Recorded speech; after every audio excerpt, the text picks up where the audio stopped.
শিক্ষা সংক্রান্ত গুরুত্বপূর্ণ আপডেট পেতে অবশ্যই চ্যানেলটিকে সাবস্ক্রাইব করুন, পাশে থাকা বেল আইকনটিতে অবশ্যই ক্লিক করুন। নমস্কার, আপনি দেখছেন শুভেন্দু একাডেমিক ইউটিউব চ্যানেল। শিক্ষক শিক্ষিকাদের জন্য ছুটি সংক্রান্ত খুবই গুরুত্বপূর্ণ একটা আপডেট দেখুন। তীব্র তাপপ্রবাহের কারণে শিক্ষা প্রতিষ্ঠানের ছুটির ঘোষণা করেছে রাজ্য সরকার। বর্তমান পরিস্থিতিতে বাম আমলের 85 দিনের ছুটি ফেরানোর দাবি উঠল। বাম আমলের বছরে 85 দিনের ছুটি ফিরে এলে পরিকল্পিতভাবে গরমের ছুটি পাবে স্কুলগুলো, এমনই দাবি শিক্ষকদের একাংশের। এখন বছরে 65 দিনের ছুটির মধ্যে গরমের ছুটি থাকছে মাত্র 10 দিন। শিক্ষকদের মতে পশ্চিমবঙ্গের মতো গ্রীষ্মপ্রধান রাজ্যে যা বাস্তবসম্মত নয়। এখন গরম বাড়লেই তবেই গরমের ছুটি বাড়িয়ে 1 থেকে 1.5 মাস করা হচ্ছে।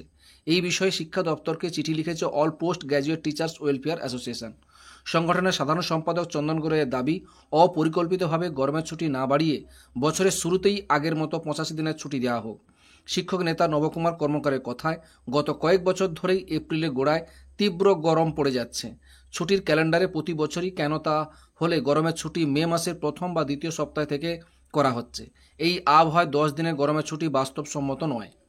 কয়েকদিনের অস্বাভাবিক তাপপ্রবাহের কারণে গতকাল শিক্ষামন্ত্রী শিক্ষা প্রতিষ্ঠানগুলোর ছুটি ঘোষণার পরিপ্রেক্ষিতে মাধ্যমিক শিক্ষক ও শিক্ষাকর্মী সমিতি স্টিয়ার সভাপতি গৌতম মহান্তি এবং সাধারণ সম্পাদক নীলকান্ত ঘোষ এক যৌথ বিবৃতিতে বলেন, কয়েকদিনের তাপপ্রবাহে জনিত কষ্টকর আবহাওয়া থেকে সুরাহা দেওয়ার জন্য স্কুল মাদ্রাসা শিক্ষার্থীদের শিক্ষা প্রতিষ্ঠান ছুটির প্রয়োজন ছিল। নিম্ন বর্ণিত বিষয়গুলো সক্রিয়ভাবে বিবেচনা করার দাবি জানায়। দেখুন, ১. পূর্বে অনুসৃত 85 দিনের বার্ষিক ছুটির তালিকা পুনরায় ফিরিয়ে আনা। 2. ছুটির তালিকা প্রণয়ন করার দায়িত্ব শিক্ষা প্রতিষ্ঠানগুলোর উপরে অর্পণ করা। 3. সুপরিকল্পিতভাবে বিগত 2022 শিক্ষাবর্ষে 55 দিন ও 2023 শিক্ষাবর্ষে 45 দিন গ্রীষ্মকালীন ছুটি ঘোষণা প্রাতিষ্ঠানিক শিক্ষাকে অকার্যকর করার অঙ্গ বলে সমিতি দৃঢ়ভাবে বিশ্বাস করে এবং আমরা চাই এর যথাযথ প্রতিকার। 4. বিশ্ব উষ্ণায়ন ও আবহাওয়ার পরিবর্তনের বিষয়টি মাথায় রেখে সরকারি শিক্ষা প্রতিষ্ঠানগুলোর উপযুক্ত পরিকাঠামো নির্মাণে সক্ষম করা। 5.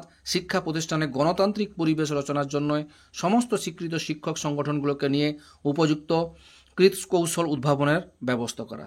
এই ছিল একটা আপডেট, আপনাদের সঙ্গে শেয়ার করলাম। ভিডিওটি দেখার জন্য অসংখ্য ধন্যবাদ।